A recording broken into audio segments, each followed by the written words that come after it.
Hey, Kyle is wonderful here again with another wrestling review. This time it's NXT 2.0 from June 28th, 2022.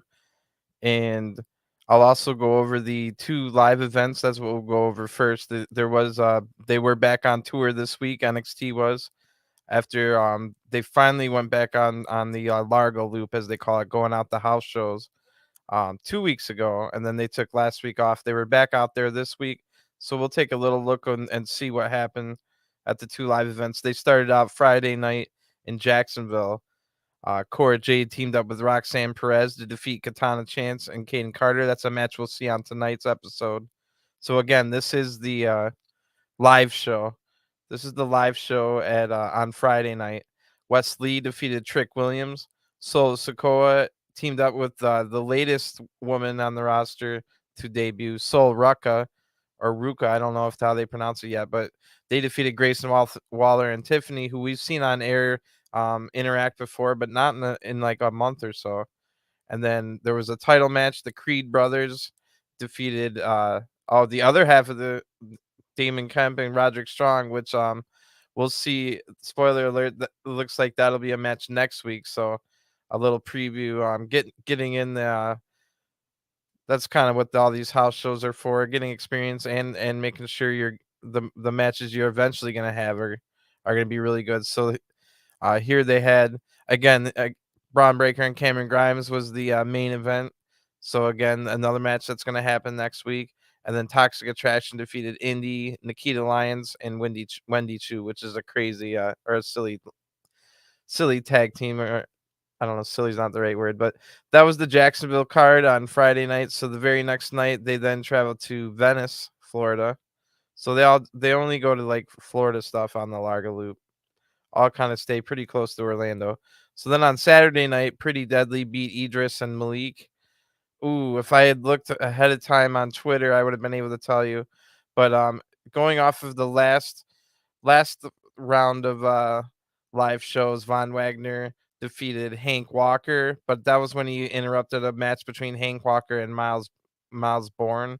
So I'm guessing this one was since he fought Hank Walker last time, and since nobody knows who it was, I can almost guarantee you Von Wagner defeated Miles Bourne, who we have seen on make his debut on Level Up. Go check out my Level Up reviews as well. Miles Bourne is deaf, and so that's pretty cool that he was able to make it all the way to WWE. He's pretty young, but he's been wrestling folk style amateur wrestling for about 16 years, and everyone says he looks like a young Randy Orton as far as like the facial features and stuff. So again, this is from the house show, the live event on Saturday in Venice, Florida. There was a number one contender fatal four way that Ivy now won. What? Did she get that match later on in the night? No. So at some point, Ivy now won a number one contendership match. That's news to me. But she defeated Elektra Lopez, Kiana James, and Tatum Paxley. That was probably a good one to watch. Carmelo Hayes defeated Andre Chase. Wow, that's a weird matchup. Oh, and it was for the title. Andre Chase getting himself a North American title. Thea Hale being able to be there. I'm pretty sure Thea Hale's going to have to go to real college pretty soon here, but we don't know how she's going to split up their time. Grace Waller defeated Ikemen Jiro. Sanga defeated Duke Hudson. That's a couple of big guys. Alba Fire again working with Lash Legend for the second time on the Largo Loop. I think maybe it was only the first time. And then Apollo Crews, Braun Breaker, Solo Squad defeated Joe Gacy and the Dyad, which is definitely for sure. We see the Dyad again tonight. It's for sure the grizzled young veterans now that we got to watch them in a long match, if there was any doubts. So yeah, once again, that was just the live event. I'll still go over the what happened tonight on the television show, but looks like they're pretty good events. I was a little busy this time. Last time I got to go look at all the pictures and stuff, but I almost guarantee you it was Miles Bourne. But it could have definitely been there's a bunch of other men on the roster that we haven't really seen debut. So I'll get rid of that and bring up the other logo, and we can get into it. But yeah, really, there was news that came out right after last week's episode of NXT 2.0 on Wednesday. Triple H came and visited Triple H came and visited the Performance Center and said, "I'm back," and nobody knows what that means. If it meant like, oh yeah, he's back full time to be in charge, or he's finally back at the Performance Center after being gone for a while, which is probably what it was. But Stephanie now taking over as interim CEO just brings in the question: will Triple H be put back in charge of NXT? Also, that brings in the question: Bruce Pritchard, who has been doing a lot of the creative on NXT 2.0, just got even more work to do on the main roster, having taken over for Johnny Laurinaitis, light all the duties that Johnny Laurinaitis had while he's been placed on administrative leave. So all that leads us to believe, or I shouldn't say believe. It leads all of us black and gold diehards to really like think that it could be back. Like, and we don't know if, but maybe I've heard other people say, well, like NXT 2.0 and the model of NXT 2.0 isn't going to change even if Triple H takes over creative. Like the whole model being Triple H wanted to go sign some of the best independent talent from around the world, where NXT 2.0 is now about these nil athletes that they keep signing, and then different other people that haven't even had any matches yet. Like Tony D'Angelo, for example, had never had any professional wrestling. He was only an amateur wrestler. Maybe he was doing like acting or something, because he came in. He's basically like an actor that has now been developing as a wrestler. That's one thing they could do, is get actors and actresses. But another thing NXT 2.0 is doing is going old school with they want ex-football players and stuff like that. I know that might get a lot of eye rolls from the wrestling fans. Not me. I'm a sports fan and a wrestling fan. I know a lot of wrestling fans are like, oh, not sports, and stuff like that. But a lot of the greats from back in the day were ex football players. Like even a Stone Cold Steve Austin was got injured and had to give up professional football, and a lot of people were in football back in the day, and then got into wrestling as like something to do as a job, but then got really good at it. And those were all the big brutal guys that we kind of miss in today's wrestling. But anyway, we'll know it when we see it. And so a lot of people were like, is Triple H going to come out tonight? Like, first is the first thing we see on NXT tonight going to be Triple H coming out? No, that is not what happened. And I wasn't expecting it to, but I wasn't going to put it. You can't put the possibility at zero for anything in WCW. Like, I never would imagine Vince would buy WCW back in 1998. I couldn't even have fathomed that.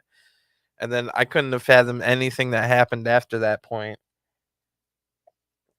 like how ECW and WCW was gone, which created a power vacuum for all the independent scene and stuff. And then we just had all this TNA this and ROH that come and go, and now kind of culminating with the big 20 years of WCW being gone and 20 years of the independents taking over, all kind of culminated last Sunday with AEW's and New Japan's Forbidden Door pay-per-view, which was an amazing pay-per-view. So there is a place for an NXT 2.0. The heart and soul of NXT Black and Gold lives and breathes in AEW.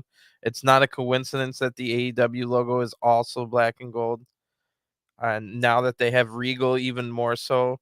So Regal assembling, like he's got a team of Daniel Bryan and stuff like that, which like Daniel Bryan and John Moxley or Dean Ambrose weren't really that hardcore NXT guys, but they embodied that um stuff that we love in wrestling that they didn't quite get to utilize and do to the full extent underneath the WWE umbrella. But there's good things in WWE as well. Otherwise, I wouldn't watch it. But all that to say that NXT 2.0 is completely developmental now. It's to make it. It's a star making factory, or at least it hopes to be. And if we can get one star out of every 10 people that we bring in, we're doing amazing work. If they get one star out of every 20 people, that's pretty good still. So I look at this roster and some of the people that they've got that came here in September with no ability, or I mean not ability, but like no experience whatsoever in professional wrestling. There's at least a few stars that come to mind. I think Tony D'Angelo could go far. It's a little gimmicky. They'd have to tone it down somewhat, but I think he could be one of those guys that we look back in 30 years, like kind of like an OSW does, and they look back at old things and laugh at the funny stuff. And I think he would be one of those guys that really goes down as a the character that we talk about in WWE. And if WWE becomes more of a gimmicky character based thing, I think that's probably what they should do, since they don't want to do the insane like 20-minute matches and bring in a lot of really good wrestlers.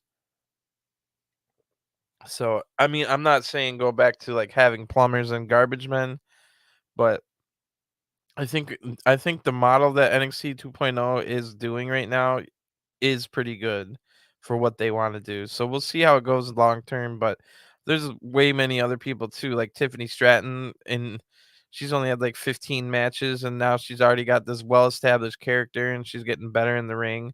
So that's kind of the route they're going, and that can only help wrestling. Like even if some of these people don't make it, maybe they'll get a chance to go over and Impact Wrestling. Like there's such a healthy scene right now in the independents all across the world, New Japan and Rev Pro in Britain and all kinds of stuff where people can go if they want to still pursue it. So we might get a couple stars that go up to the main roster. Like it already looks like Braun Breaker could enter the rarefied era of like Roman Reigns type stuff.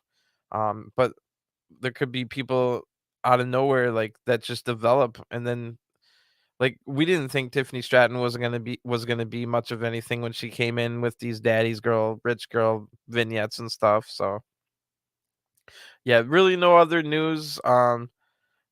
This is the first episode in 3 weeks. Remember, we had 2 episodes where it was taped, and so the first episode back live after that, and then they just had so they've now had 4 live events that they've wrestled in that time span where they were last on TV. So let's see if there's any improvements in the in-ring action. So NXT comes on, and nope, it's not Triple H that comes out first. First thing we see is Katana Chance and Caden Carter. They're making their entrance with the smoke gun and the pretty cool visual to start NXT right out first thing. Crowd cheering them on and hyped, and they're pretty hyped for this match in this show. And if you remember, this match was set up. I didn't like how this match was set up last week. How um like we didn't even really know if once Caden and Katana came out and confronted Roxanne and Cora Jade, we didn't even know if the contract that Roxanne won for winning the breakout tournament was even gonna be used anymore, because like either you use the breakout tournament contract and you're automatically number one contenders and you don't even have to fight this match versus Katana and Caden, or if you do fight this match, then it's just a number one contendership match and Roxanne still has the contract. So this is never addressed tonight. So I have no idea. I'm pretty sure what they tried to pass to us is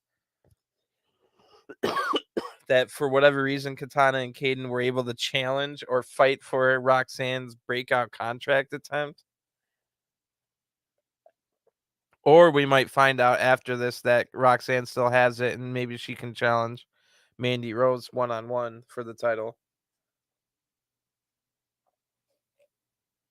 But anyway, despite all that confusingness and that mess that they didn't really need to do, you're kind of already creating a mess when you have her go after the tag titles instead of the singles titles. Like you're already asking the audience to reach, because most people are going to be like, bro, why would you ever take the tag titles over the like big singles title? But like I understand it. I never got mad at that. I understand, like Roxanne and Cora, they're both young, they're both like new to NXT. I know Cora's been here a lot longer, but you know what I mean. Like they still feel like they have so many more years left. They want to just have a fun tag team title run, and they figure like they could just. I think that's what Roxanne said in her promo last week was, "I can still win the title later." Like say like they just know that they can win, and say they win enough matches to get a number one contendership for a singles title in a couple months or something, you know.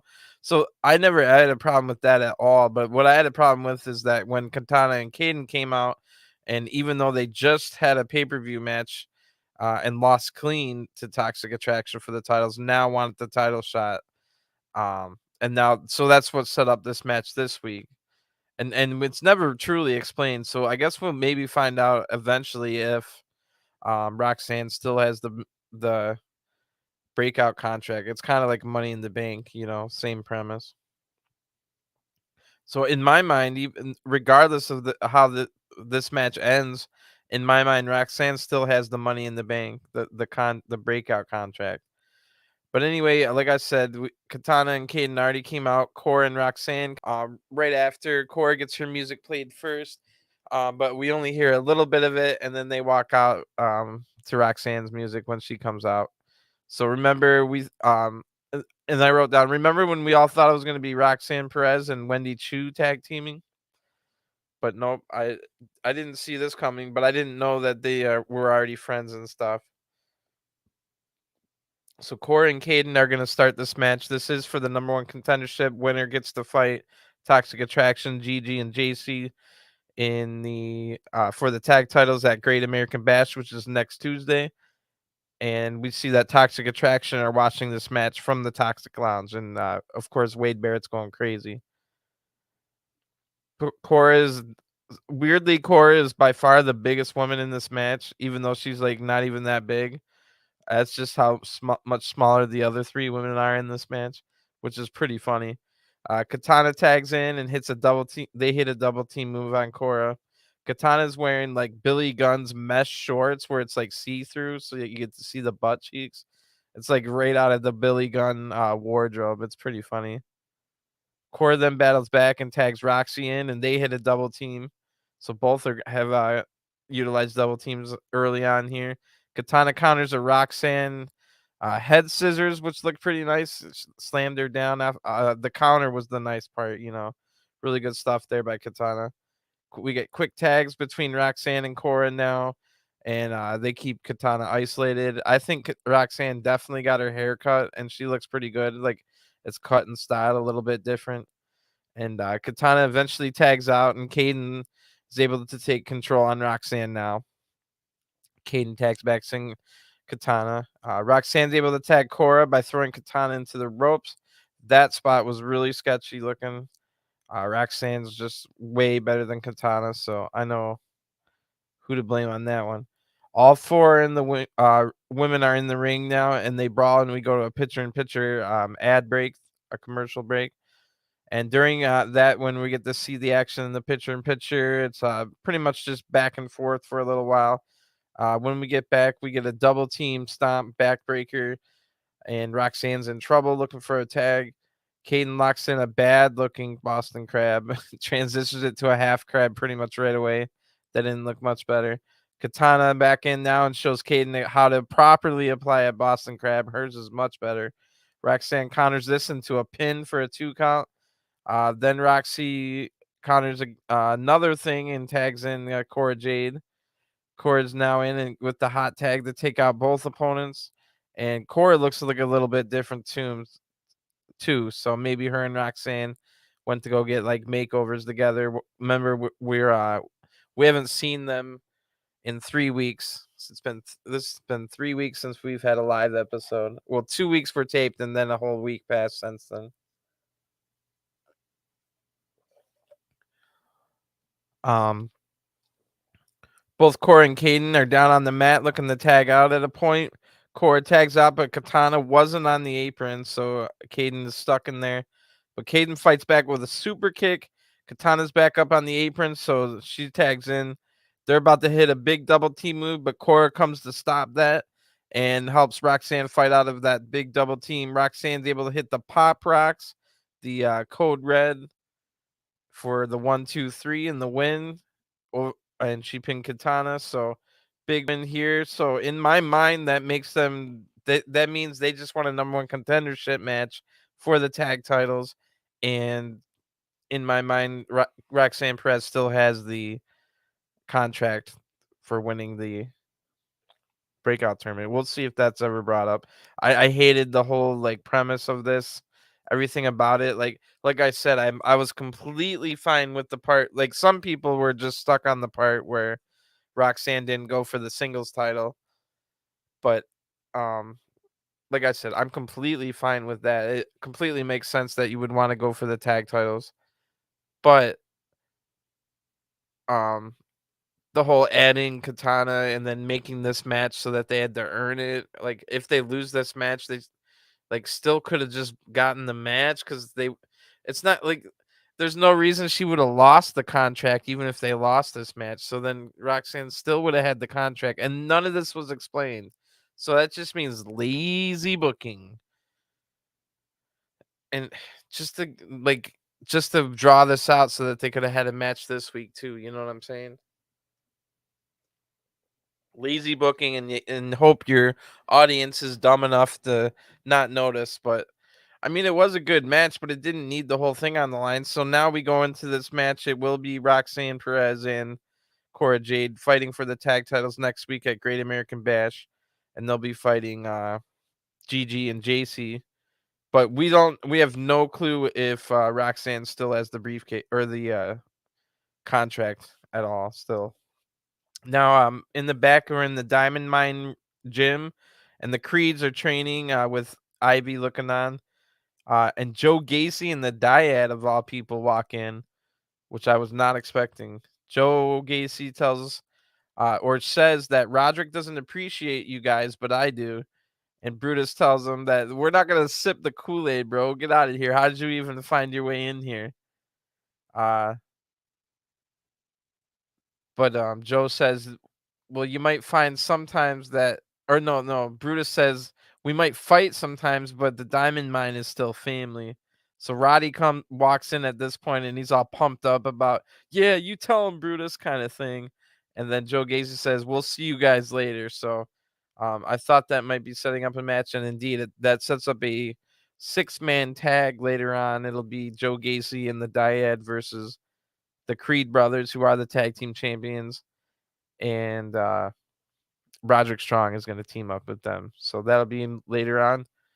Now back at the ring, Giovanni Vinci, that's formerly known as Fabian Eichner. He got left in NXT while Ludwig Kaiser, his tag partner, joined Gunther on SmackDown. Giovanni got left in NXT and they repackaged him. Or Fabian Eichner got left and they repackaged him as Giovanni Vinci, an aristocrat from Italy who likes the finer things in life, and that's about all we found out. But he does come out, and I love his like heat wave synth music. And then I saw a lot of hate. A lot of the podcast about NXT were hating on the. They all hated the Giovanni freeze frame, where it freeze frames 3 different times, and he does poses, and it goes like Vinny, and then he poses again, and it goes Vinny. He poses one more time when he gets in the ring, and it goes Vici. And I this is the second time I've seen it now, and I laughed out loud both times. So I don't know where the hate's from, but as with everything, everything's in the eye of the beholder. But I love the Giovanni Vinci entrance and his music. It's like great synth heat wave music. But anyway, he's gonna be next. They don't tell us who he's gonna fight, and we go to an ad break. When we come back from the break, Toxic Attraction, all 3 of them are with Mackenzie Mitchell in the back. JC said she wasn't impressed by Roxanne and Cora. Gigi says it doesn't matter if they're best friends. We've beaten them all. Best friends, enemies, whoever. We've beaten them all. Mandy says Roxanne is stupid not to cash in their contract on her, like I was just talking about. But I still think it's not like the worst thing in the world. Then all of a sudden, Nikita Lyons walks up. So she's back this week from injury. If you remember, she was injured in the breakout tournament. A lot of people were thinking that Nikita Lyons was going to win the breakout tournament. It'll be interesting to see. I wonder how that Nikita Lyons versus Roxanne Perez match would have ended up. Maybe it was. It's interesting. It's a what if, but what really happened is Roxanne won and Nikita Lyons got injured, and that match never happened. So, um, anyway, Nikita Lyons walks up and tells Mandy if she didn't get injured, Roxanne wouldn't have won. I would have won the contract, and I would have chose you. So that sets up Mandy was talking trash back and sets up a match for later on, non-title match between Mandy Rose and Nikita Lyons making their return from injury. So that's pretty interesting. I didn't see that coming tonight.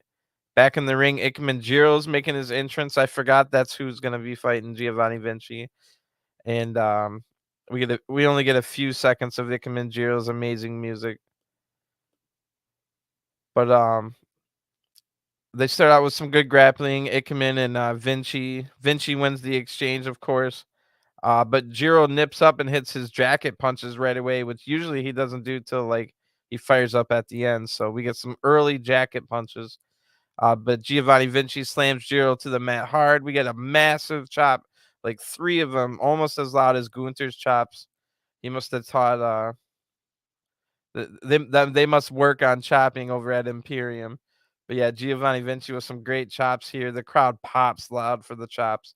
Jiro battles back, but it misses a springboard moonsault. And Vinci's able to hit a beautiful, picture perfect tornado DDT. The snap in that just looked amazing. The crowd chants "Holy S," and it gets censored each time, which is unfortunate because then you get uh over and over. Anyway, Giovanni Vinci hits that again nasty spinning sit down last ride, the Kota Ibushi special. And for the 1, 2, 3, of course, nobody's kicking out of that.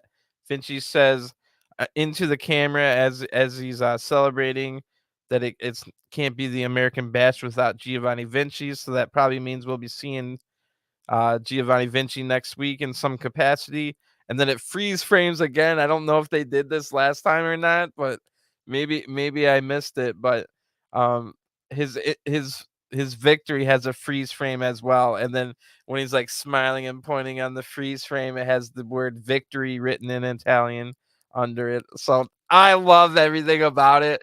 This guy is a superstar.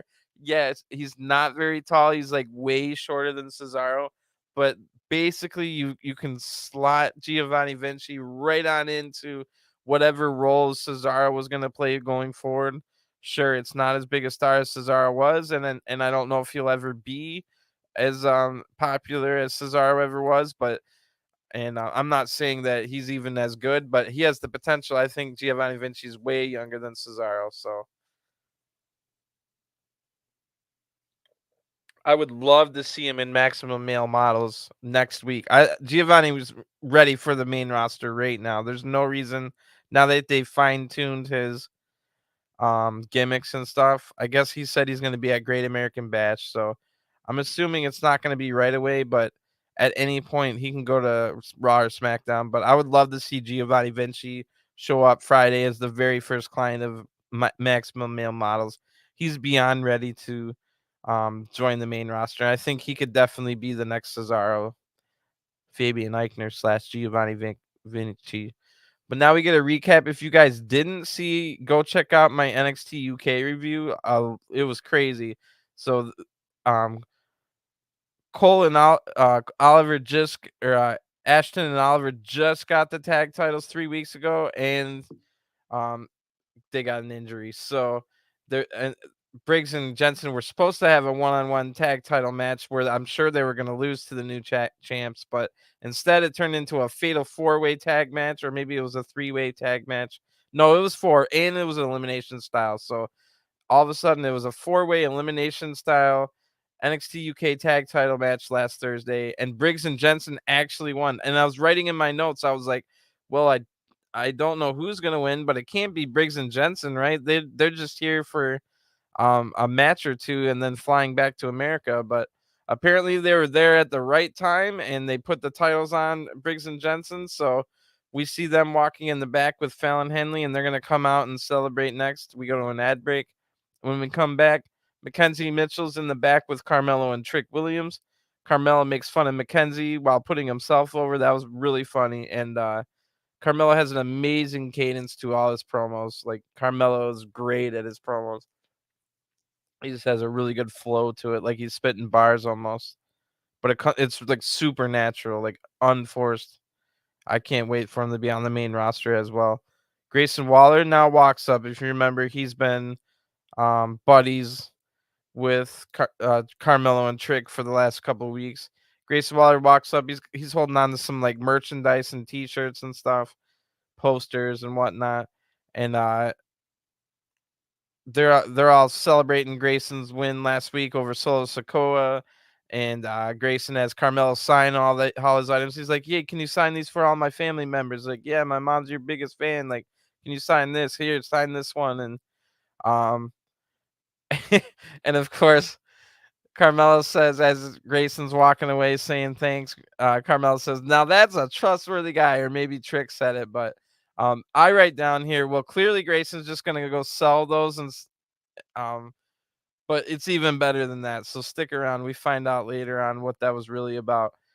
Josh Briggs and Brooks Jensen now out, like I said, out here to celebrate their new UK tag team NXT UK tag titles, which I never thought they were gonna win. Even when they were in the match, I'm like, there's no way. But I found Henley's with them too, and they're pumped up. The crowd's pumped up. The crowd's chanting, "You deserve it." And unfortunately, Brooks was back to his regular clothes. Jensen was. If you remember, he was kind of wearing like the cowboy hat and the expensive cowboy shirt, but now he's back to just like working on the truck clothes. And the sideburns that he's currently rocking only work with the other outfit. In this outfit, he just looks like a straight bum. But they give a fiery promo and the crowd chants USA. I guess they missed the memo that USA is canceled. Never mind. Fallon looks great. Uh, Brooks says Josh helped him and realized his full potential and thanks Josh. So that was a good moment because it pretty much has always seemed like Josh was the leader here, and Josh Briggs has really been helping um, Brooks Jensen along this whole time. So Brooks really has a heartfelt thanks to Josh here, which made me think like, oh my God, is he about? They just won the UK tag titles. Is he about to turn on him right now? But no, I guess that's something we can look back if they ever turn. But yeah, it was just a real heartfelt thanks, and Josh says that he's proud of him. Um, Crowd chants, "You deserve it" again. Like this one was kind of just for Brooks or maybe for Josh for helping them along. So who knows? Both of them, I guess. Fallon then ends the promo by saying, "Let's go drink some beer." But then Pretty Deadly come out and they look mad. Pretty Deadly says those titles were once gorgeous, but now they're spoiled by American trailer trash. And those titles used to smell great, but they probably smell terrible now. Elton calls them Muppets and said they lowered the prestige of those beautiful titles that we held for 287 days. Briggs tells them to shut up, and a lot of great tag teams did hold these titles, but you're not one of them. And then Briggs and Jensen both say, "Yes, boy." So that was kind of funny. Not overly. I didn't laugh, but it was like clever. Jensen throws the first punch, and then Pretty Deadly are sent packing after a couple more shots. So it looks like we're setting up a Briggs and Jensen versus Pretty Deadly for the UK NXT UK titles. I didn't expect to say that, but um, it looks like that'll be a thing. Then we get a really good video package on Braun Breaker. He says his NXT is his life, and we see a bunch of his highlights ever since he joined NXT. And then they clip together a bunch of things Braun has said in the past as well. So really good video package of Braun's highlights so far in NXT. It was pretty short, but it was really good. Indy Hartwell's now out. I don't remember the last time we've heard her music. And she puts up, and right as we go to ad break, she puts the Dexter Loomis thumbs up. I was like, oh no, now I'm sad. But for anybody that's wondering what Dexter Loomis has been doing, he went right over to the NWA pay per view a couple weeks ago, and they were like, "Oh, he making his return after 4 years." Sam Shaw, so he was in NWA before. Apparently, I'm only new to watching NWA, but I really like what they got going on. Like this, Brooks and Briggs and Jensen, they would be perfect if they ever leave WWE for going on over to the NWA. Just for example, the current NWA champion is Trevor Murdoch. Yes, the Trevor Murdoch from like Raw circa 2007, 2008.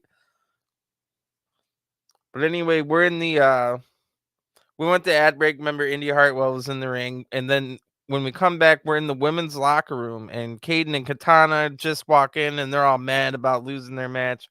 We see a couple women I didn't quite recognize. Maybe one of them was Brooklyn Barlow, but I think it was just the two local talents. But then we see Sloane Jacobs, Ariana Grace in the background, but in the foreground is Tatum Paxley chilling. And Caden and Katana are yelling between each other, but not like mad at each other. They're just mad in general. And they're like, "What are you looking at?" to Tatum Paxley. So um, Tatum basically just says, "I'm looking at nothing. I'm just trying to give you your space. Like you barged in here." Caden like uh barks at her, like yells at her, and Tatum's like, "Don't come at me," and just walks away. So she kind of seemed Tatum seemed like she was gonna be like, "I'll beat you up if you like disrespect me," but then just walks away. But so apparently, I don't know what that means, but to me it looked like Caden and Katana maybe a heel turn in the works. I mean, it is good for them to work both as heels and faces while in NXT. So let's say like because it's really easy to go from one, you could switch right back once you get called up. Because we know at WWE loves to like change a lot of things from them anyway when they get called up. But for example, Briggs and Jensen, maybe they turn heel for the last 25% of when they're in NXT. Well, now that's just the kind of iron out some kinks about when they do turn heel on the main roster, but you could easily just make them face again once you call them back up or up for the first time to the main roster. So I like that you can have them switch. Like I could see Cora Jade and Roxanne both becoming heels before they go up, and then they can come up as faces or whatever. It's just good to get reps in on both sides. So back in the ring, remember Indy Hartwell was in the ring, and we hear that spooky ghost sounds of not Katana, but Kiana James. She's the business girl that crunches the numbers together. But yeah, if you don't know what I'm talking about, go look her music up on YouTube. It's got like this, whoa, whoa. It's like these really high pitched, like if I was to say what a ghost sounds like, that's exactly it. But anyway, I note here, wow, it's been 3 weeks since we've had a live episode, and almost like half the women have different hair, either hairstyles, lengths, or colors. Because Kiana has new hair here. So plus if that 3 week span where we didn't see them live just so happened to coincide with the start of summer. So I mean, I'm guessing a lot of women, especially living in Florida, like to go a little shorter in the hair once summer's starting. I can imagine it's humid, hot and humid. I'm up here in Detroit, Michigan. I mean, it's already hot, but I can drive south and hit Canada. That's how north I am. Anyway, yeah, the spooky ghost sounds of Kiana James and her new hair. So, also I know some other stuff about Kiana James here in this match. So she's gonna fight Indy Hartwell, and I'll go over the match in a second. But um, yeah, I'll just go into it.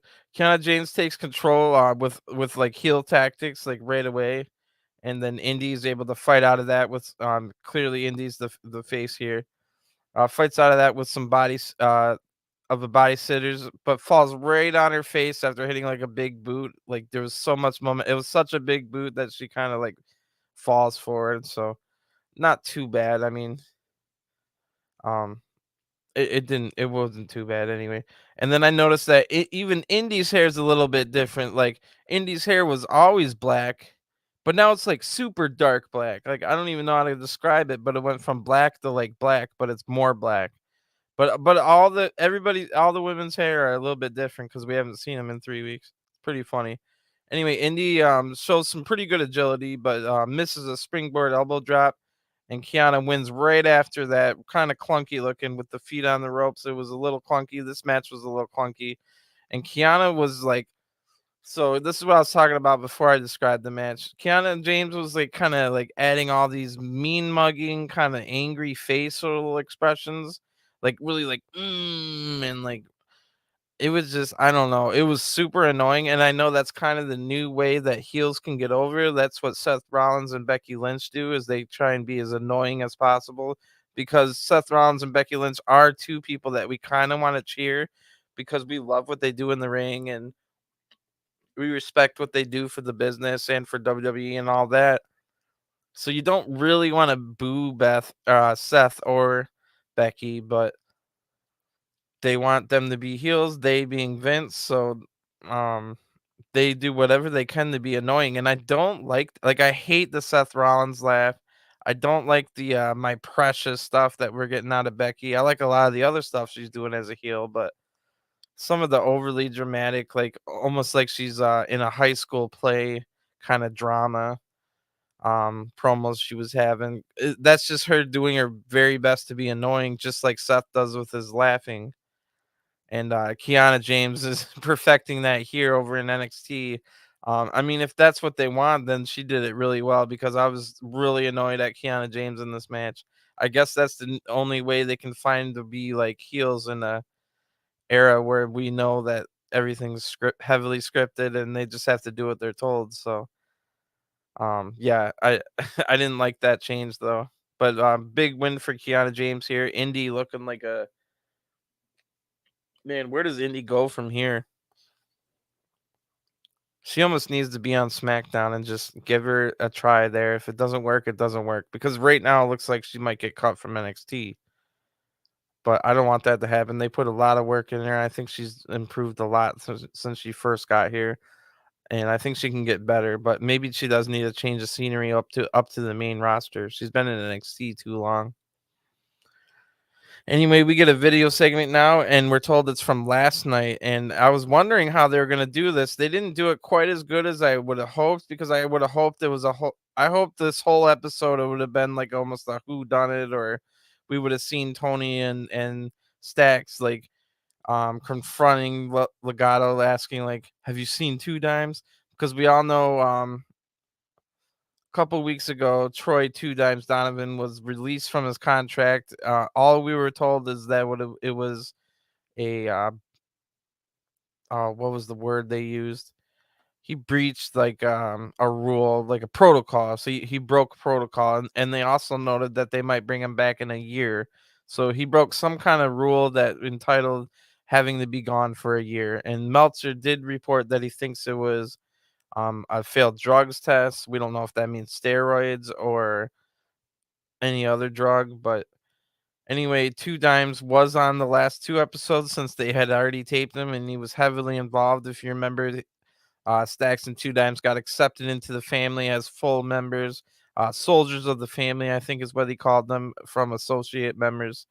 And now that we're on our first live episode, well, what I was saying is, sure, it's unfortunate that Troy Donovan only lasted a couple months before seemingly messing up and losing his contract, which is always sad. But if that was to happen, it couldn't be better than Mafia versus Cartel storyline, where someone going missing kind of fits the story. So, anyway, this video segment, like I said, we're told it's from last night. It's nighttime, and it's Tony and Stacks, just the two of them, because the other one's now fired, are looking out over a bridge. Probably in New York or whatever, and we hear the sad Godfather music playing in the background, and they say Tony says Two Dimes is sleeping with the fishes, and then throws the watch that he gifted the Two Dimes a couple weeks ago over the bridge into the harbor.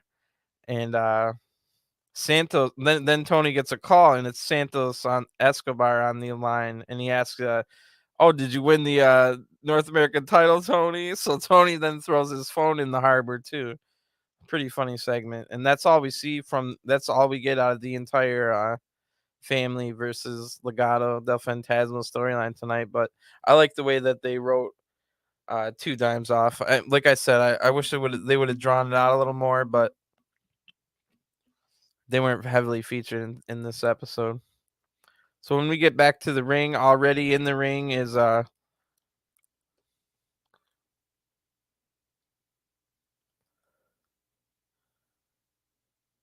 I skipped over before that I skipped over Diamond Mine, like all five Diamond Mine members came out, and next is the six-man tag. But first, when we come back from the break, it's Westley in a tape segment, and Westley says, "Last week I was pouring out my heart, bearing my soul, but Trick Williams had to stick his nose in my business. He thinks my emotions make me weak, but my emotions actually drive me and make me stronger. And next week I'll show Trick that." So, another match set up for Great American Match. Great American Bash is stacked. Great next week is loaded, bro. So in the ring already, when we go back to the ring, is Joe Gacy and the Dyad, and Roderick Strong and Joe Gacy are going to start the match. Even Joe Gacy has a new haircut, so there must have been a big deal at the local barber. Dyad then one of the Dyad guys tags in, and so does Brutus, and I can definitely tell this one is Zach Gibson because of the way he does his forearms. And Brutus and Julius tag in and out about three times and hit three double team moves on the Dyad member. So he rolls out, but Joe Gacy tells him pain is only temporary. He gives the Dyad member a pep talk. So the Dyad member, which is Zach Gibson, rolls back in and takes apart Julius now. And we get a production error a couple times tonight. Another one here where they run a replay for like only 1 second really, and then it wasn't even supposed to happen. Like, so, a couple of production errors tonight. And the other Dyad tags in, and they hit a double team. Julius is now in trouble, looking to tag out. You can tell this one's definitely James Drake again because of the way he throws his forearms. So Joe Gacy now tags in, hits a few strikes, tags back out. Julius keeps failing to tag out when he tries to. So Brutus and Roddy just rush the ring and clear the ring. Diamond Mine stands tall as we go to a pitcher ad break. So in the pitcher ad break, Roddy tags in and Gacy gives another pep talk to the Dyad. Brutus now tags in and Gacy takes control as we come back from the ad break. Gacy chop blocks Brutus's knee, taking him down. And Wade Barrett makes a really good point here about how Roderick and Gacy are exact opposite leaders. Roddy is tough love and yelling, while Gacy tells you whatever you want to hear and rules through manipulation. So, really good point there by Wade Barrett. Gacy's now getting a ton of offense, and we get to see a lot more of Joe Gacy's offense than we were uh, in a lot of months. Dyad are wrestling in their full robes in the Florida summer, which can't be comfortable. This is a very story heavy match. The actual action is kind of dull, but like I said, very story heavy, and I liked the point that Wade Barrett brought up. But as I'm writing, as I'm writing that the action is dull, Dyad locks in a chin lock, and it's really boring stuff. This match lasted I would have preferred this match to be a little bit shorter and maybe more of the Tony D'Angelo stuff.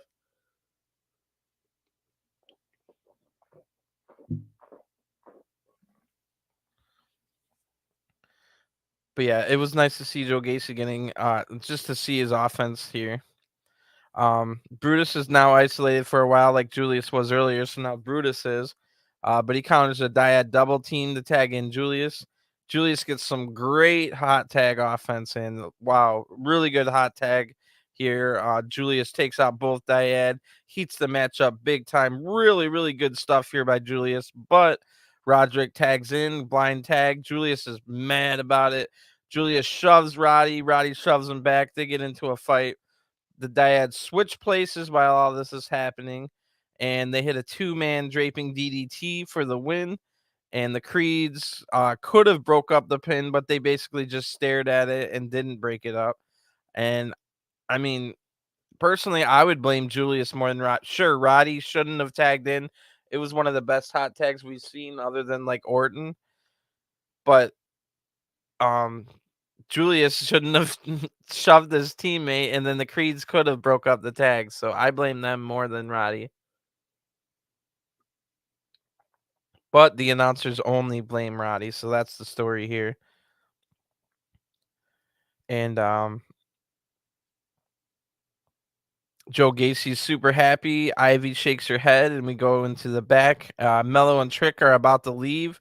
A subtle little nod here for when Idris and Malik were about to leave, but remember, Cameron Grimes gave him a pep talk about not leaving. So Mello and Trick showing that they are the type that would leave before the main event.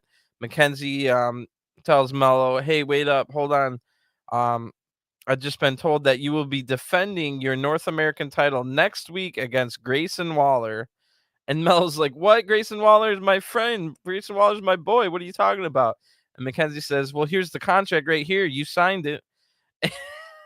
So Mello quickly figures out that Grayson screwed him over with those autographs earlier, and Mello storms off mad. So really cool. I like that story. Whoever thought that up is really, really clever having Grayson Waller. Yeah, can you sign all these for my family? And he has all kinds of things that he signs, and and basically Grayson went to whoever the unnamed official, now that Regal's gone, of NXT, and said, "Here's a contract that uh Carmelo signed and I signed for next week, a title match." So that's a pretty cool story. I wouldn't mind seeing Grayson win the title. I think Carmelo should be going after the NXT title and probably win the NXT title. But I think Carmelo's good enough, and Trick's improved a lot, that you could probably put them on Raw and start a new Hurt business with MVP, either with or without Omos. Your choice, or their choice, I guess. But yeah, Mel storms off mad. That's pretty funny. Another big match signed for next week, another title match. And I think all the titles are on the line. We get a recap of Lash hitting Alba Fire last week with her own bat. And now we got a doctor in the training room. He's about to give us an update on Alba Fire's condition when Lash Legend comes in and pushes the doctor away and starts talking a bunch of trash talk. Lash Legend's trash talking is great. Lash says she put Alba on the shelf permanently. That's the update, and it has a bunch of great trash talking. And Lash puts the whole women's division on notice and says, "Stay out of my way, or it's gonna happen to you." So, I love that stuff. I just hope Lash can keep improving in the ring because her character work is amazing. And if she doesn't improve in the ring, I think she'd be a great manager. Oh man, Sanga's out now, and I can only shake my head. They took away his damn Strowman outfit, which it's either here or there. It was clearly a Strowman ripoff outfit, but they put him in plain black trunks, no shirt, just a little tidy whitey trunks, but black. Oh my gosh, Sanga was such a cool character that a lot of people, me included, have been getting behind. He's soft-spoken, kind guy, cool guy, Sanga. But nope, damn. Now he's out here in his fucking underwear, showing massive amounts of body hair, completely unnecessary amounts of showing his body hair, and he looks terrible in his new outfit. If you remember, Sanga and Zion Quinn set up a match last week when Sanga had both of the Pan Am Express, Yulissa Leon and um, Valentina Feroz were on each arm of Sanga when this match was announced. Unfortunately, we didn't get to see them tonight, but Zion Quinn comes out, attacks Sanga right away in the entrance ramp.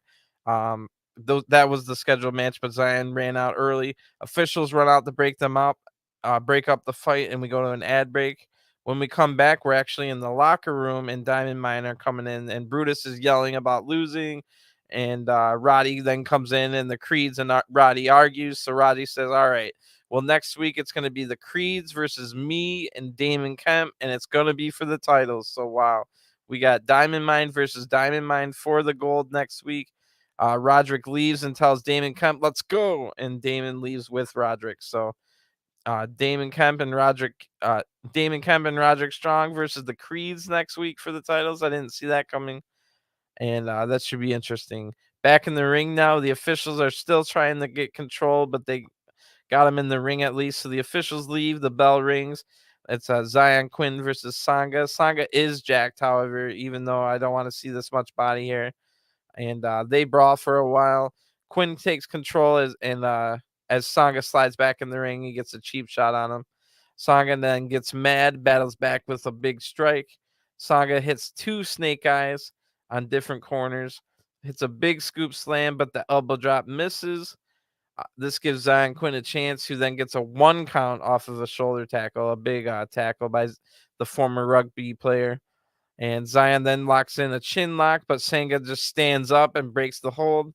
Sanga then locks in the $1 million dream. It looked like it was a $1 million dream submission, but then just lets it go himself. Sanga then does the cutthroat motion, like not quite like the Undertaker, more like it was pretty intense. And then damn, Zion just goes down easy with a big choke slam. 1, 2, 3. Zion Quinn loses again, and the crowd boos Sanga. They don't like this. They were kind of chanting. They weren't chanting, but you can hear a couple guys yelling "boring" during this match, which it wasn't great. And I didn't like his new outfit whatsoever. It was not flattering. And what do you do with Sanga now? A guy that big, his character work was awesome. Everybody, all the podcasts I've listened to, and my own reviews were loving Sanga and all the stuff he's been doing with Westley and being a really like nice, calm, good spoken gentleman. And now he's out here having boring matches in his underwear, and the crowd's just like, "You're boring, boo."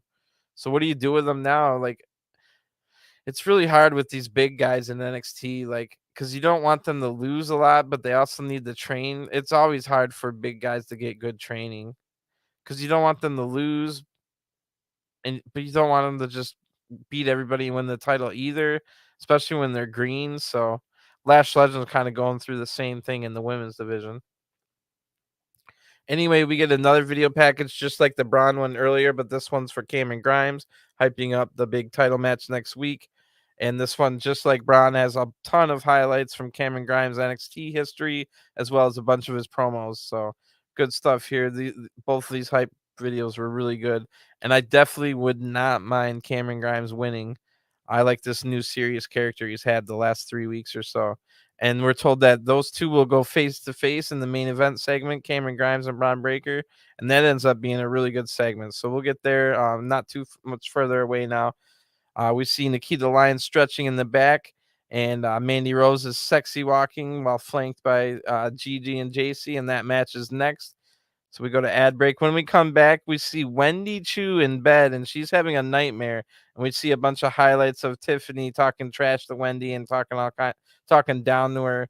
But then Wendy smiles, and she has a happy dream, and it's all of her hijinks and pranks. But then Wendy wakes up. She goes and brushes her teeth and stuff. But we hear Wendy's thoughts, basically just saying, "I'm gonna beat up Tiffany" or something like that. And then we go from hearing Wendy's thoughts to then Wendy Chu turns to the camera and talks to us, but at Tiffany, and says that she's gonna beat her or whatever. And I loved Wendy Chu a few months ago, but now I can't stand her. She's become the new Doink the Clown. She went from being like an Orange Cassidy ripoff to now just being a ripoff of Doink the Clown, which is not good at all. Um, I'd rather be Mei Ying at this point on SmackDown, teaming up with Xia Li. Um, anyway, a new and improved entrance for Nikita Lyon. She's got new video behind her, and she's got her motions down a little better now. The crowd cheers for her just the same as they did before all the right wing rumors and stuff. So that didn't affect her popularity, at least with this crowd. Nikita sings along with her music, and I always hate when they do that. It just looks weird and cheap. And at least 20 women in NXT and WWE do that. We get the full Toxic Attraction entrance, all 3 of them. And I note that how did they not get called up to SmackDown yet? SmackDown having such a deficiency in their women's division could instantly be boosted by having all 3 of Toxic Attraction on it. So it must only be a matter of time, maybe within the next month. So Mandy's looking like $1 million, and then she turns to the other side, and I had wrote that down before. I mean, like I just thought she looked like a star, But her booty shorts are even more booty tonight. And wow, we're getting a lot of booty meat in this match here. Nikita Lyons versus Mandy Rose. So and Wade Barrett's going crazy about it. He's like, I can't find my Sex Panther. It was just ridiculous. So Nikita Lyon starts out strong, overpowering the powerhouse Mandy Rose. So we think of Mandy Rose as a powerhouse, but Nikita Lyon's showing that she's stronger than Mandy here. She does have the size advantage at least. And the crowd is split between the two. Mandy's getting some cheers too. So Mandy kicks the injured knee of Lyons. Remember, Lyons just came back from an MCL, not a tear, but just like a bruise or whatever. And Lyons gets a stiff kick to the leg in response, or does that in response. And Nikita does 3 absolutely god awful looking hip tosses in a row. I don't know. It seems like that's how she wanted to do it because there was 3 in a row, but all of them were terrible looking. And we go to an ad break off of that. So I don't know what those were, but it looked like that's what she wanted to do. Anyway, when we come back from break, both women are rolling around, trading mounted punches, and a lot of guys are going to like this match. But during the break, we see that Mandy worked over the injured knee even more. And now, when we're back, we hear Mandy loudly telling Nikita what to do next. Thanks for normalizing that in wrestling, John Cena. Uh, Anyway, Mandy talks trash. Pie faces Nikita, which fires Nikita up. She hits multiple big kicks, a bunch of kicks by Nikita in this match. Um, and sometimes she remembers to sell the knee, sometimes she doesn't. Mandy hits a nice looking missile drop kick out the top rope. Mandy like surprised me with that one. She's definitely ready for. I think Mandy should win the SmackDown Women's title from Ronda. Like have Gigi and JC help her cheat, and then Ronda can chase Mandy and the rest of Toxic for the rest of the summer. That's what I would have done. Anyway, Nikita has more kicks, but Gigi and JC now run in to stop the match. The bell rings for a DQ. Nikita gets beaten up a little bit, but Cora and Roxanne out to make the save. And Nikita doesn't sell her knee at all after the match. Now we go to the back. Solo Sikoa's with Apollo Crews. So interesting that we haven't seen Apollo Crews yet. And I was thinking maybe we wouldn't since we were getting so close to the end. If you remember the last 2 weeks, we've seen really weird videos where Apollo Crews either like seemingly looks into the future, or he can, like I was saying, either he's a time traveler and can look into the future, or he just daydreams something and likes what he sees and then does it. So we come off of those 2 things to now Apollo Crews is just in the locker room talking to Solo Sikoa. Solo says Grayson got lucky last week. Apollo says, "Don't worry, you've got something special. You're magic in the ring." And Zion Quinn walks in and he starts complaining. Apollo Crews says, "I got this," and Solo leaves. Zion then tells Apollo that you can't be the perfect superstar because I am. I look good in a suit. I can pull off anything. I'm going to be a star. And Apollo says, well, when I look into your future, it doesn't look too good. So, time travel confirmed. Apollo Crews can see into the future, and Apollo Crews has some kind of time traveling gimmick going, which I am very, very, very intrigued in. I would have been intrigued with just regular old Apollo Crews going for the NXT title that he never had. But now that we add on the fact that he could now look into the future, holy crap, I'm intrigued. I like that. I like that kind of stuff. Like I loved Lucha Underground, and Lucha Underground had time travel.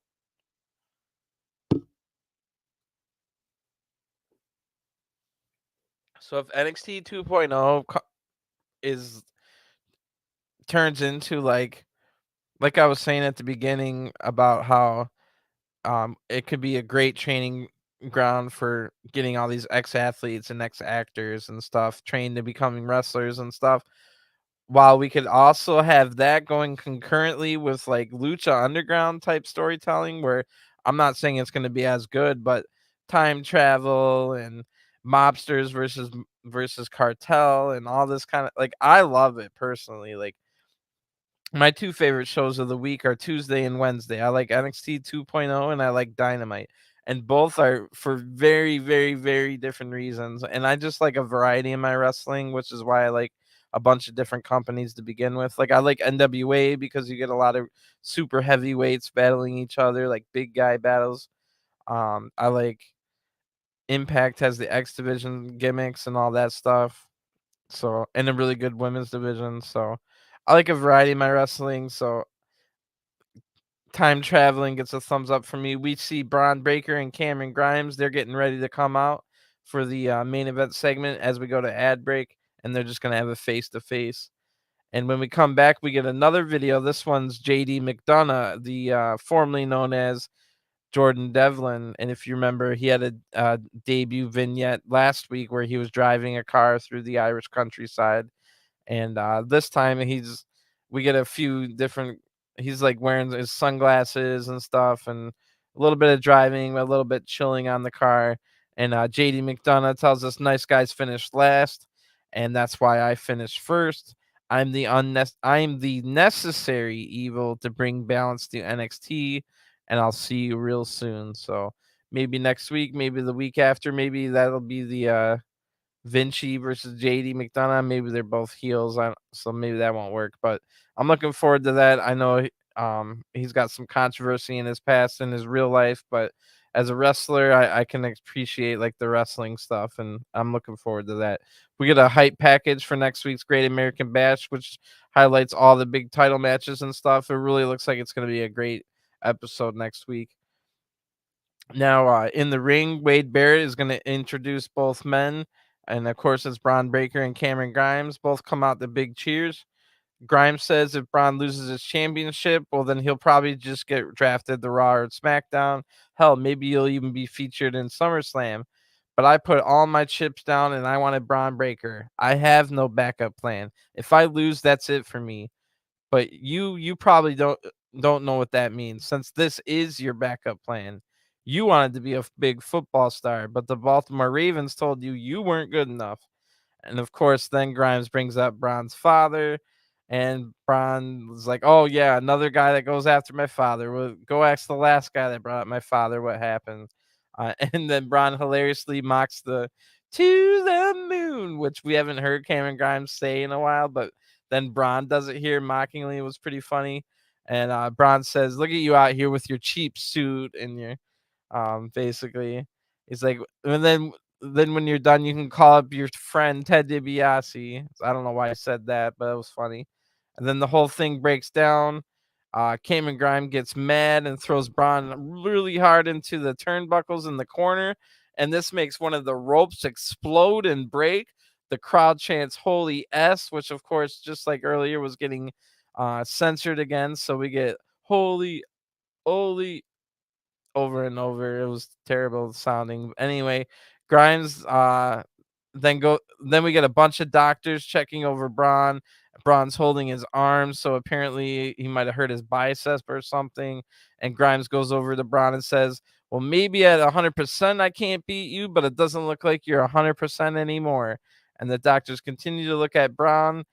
Some of the crowd boos Cameron, but a section of the crowd chants "To the moon, to the moon." And I don't think we've heard them chant "To the moon" ever since Stand and Deliver. So the crowd liked this aggressive. Maybe some of the crowd's tired of Braun being champion. I don't know, but really good segment to close the show. And I'm really looking forward to next week's Great American Bash. So I'll be here to cover that, of course. And don't forget to check out my Level Up review this Friday, every Friday. And you can check out my WWE 2K streams. I got the universe mode with probably the deepest NXT roster in the world. I don't know anybody else that's probably rocking like Sal Ruka and Hank Walker and Miles Bourne and Demarius Griffin. So if you're interested in that kind of stuff, go check that out. But yeah, next week looks amazing. We've got every title on the line. All right, no, we don't have the women's title on the line. So no women's title on the line, but it will be the women's tag titles, Toxic Attraction versus Roxanne and Cora. And then it'll be the men's title, Braun Breaker versus Cameron Grimes. The North American title, two heels actually, Mello and Grayson Waller. and then the tag titles in Diamond Mine versus Diamond Mine, and that'll be interesting. So every title on the line except Mandy's, and looks like maybe Nikita Lyons will be the next one to challenge Mandy for the title. Other than that, I know there was a couple other matches announced. I can't remember them, but it looks like an amazing card. Giovanni Vinci said it can't be a Great American Bash without him. JD McDonough might show up, and Apollo Crews can time travel, so don't forget about that. I can't believe it, but I love it. I love it. Oh, Wendy Chu is wants to take out Tiffany Stratton, so maybe we'll get that. We had a whole dream segment again. Let's see what else. I like the Diamond Mine versus Diamond Mine's whole story. I like that story a lot.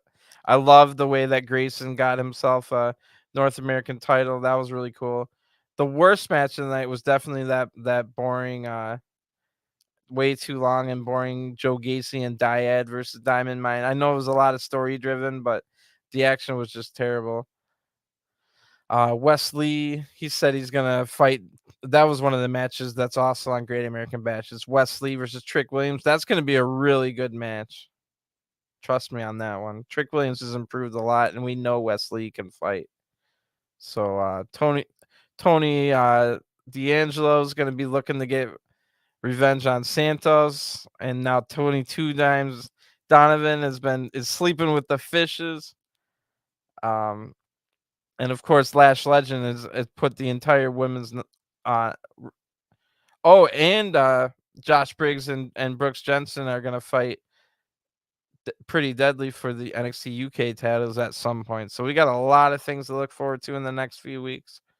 Um, and I'm really looking forward to it. We got a lot of these new bloods fully integrated now. The women's division has a ton of people to really strong women's division here in NXT. I hope we can start calling some people up. Like we need to call a few people up onto the main roster. They need some help. So I'm gonna get going. I'll be back tomorrow with um a main event review. I think main event will be out tomorrow, and then so you might want to check that out. I didn't want any spoilers, but I think Judgment Day will probably have another match. So check that out, and then I'll be back with Dynamite later on that night. But like I said, if you're an NXT fan, don't miss my Level Up reviews. So I'll be back Friday night with that as well as SmackDown review. So thanks for tuning in, and you guys have a great one. I'll talk to you again soon. Peace.